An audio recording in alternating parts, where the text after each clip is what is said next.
A carjacking victim is behind, or carjacking suspect is behind bars after a police pursuit ends with a crash right near Soulard Market. 5 on your side's Andy Kroll is live for us this evening outside police headquarters. And Andy, I understand it was Police Chief Robert Tracy who ended up holding the suspect at gunpoint.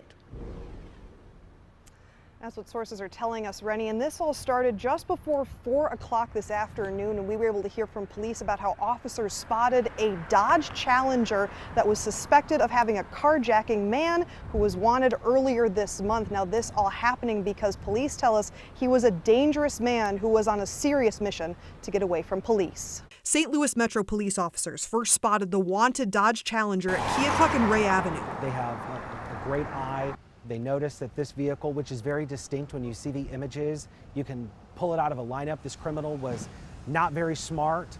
As the police were in pursuit, a Toyota traveling on South 7th Street went through the Lafayette intersection and was hit by the cruiser with its lights and sirens on. The police car ended up crashing into a business sign, and that Toyota ended up spinning out and landing right here in the middle of the intersection. The police car ultimately hit Kind Goods Cannabis Dispensary, damaging the sign. A woman and 3 children were inside the Toyota. 2 officers were injured in the cruiser. They were all taken to the hospital. Department spokesman Mitch McCoy said they don't have extensive injuries. It is incredible when you look at the damage of both our police SUV and this Toyota that nobody was more seriously hurt. The Challenger kept going and sparked a second police pursuit that led to a crash on Forest Park Parkway and Sarah Avenue in Midtown. The individual got out.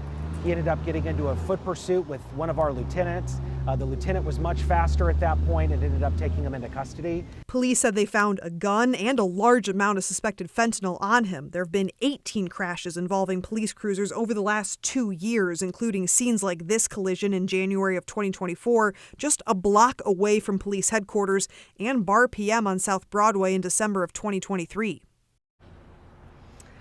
Now, the 2 officers were a little banged up from the police pursuit that happened today, but McCoy tells us they'll recover from their non-life-threatening injuries. Meanwhile, we also know that they're pursuing charges with the circuit attorney's office after the carjacking suspect injured at least 6 people. Reporting live in downtown St. Louis, Andy Kroll, 5 on your side.